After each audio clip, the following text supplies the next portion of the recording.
రాహుల్ గాంధీ గారిని రాజకీయంగా ఎదుర్కోలేక దొంగ కేసులు పెడుతున్నాడు మోడీ.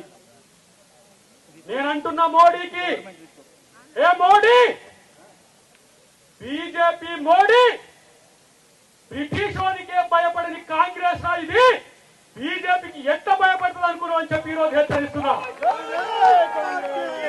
మోడీ, అమిత్ షా ఒక కేడీలు, ఈ దొంగలు ఇవాళ దేశం కొరకు ప్రాణాలు అర్పించిన కుటుంబం మీద కక్ష కట్టిండు దరిద్రులు. ఈ రోజు ఎక్కడ మీ స్వాతంత్ర సంగ్రామంలో మీ పాత్ర? ఇవాళ సెంటు భూమి కూడా లేదు, ఇల్లు కూడా లేని కుటుంబం మీద ఈడీ కేసు పెట్టి ఇవాళ మీరు బెదిరించాలని చూస్తే ఇవాళ గాంధీ కుటుంబానికి మేమందరం కూడా సభ్యులమే. అందరూ గుర్తుపెట్టుకోండి. నేనంటున్నా 2029 లాస్ట్ మోడీ నిన్ను తన్ని తరిమేసే రోజులు ముందున్నాయి, గుర్తుపెట్టుకోండి. 2029 తర్వాత మోడీ ఉండేది జైల్లో.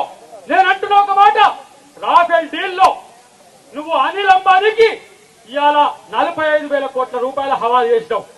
మేము కనుక రేపు అధికారంలోకి వస్తే మేము కేసు పెట్టి నిన్ను జైల్లో పంపలేమా?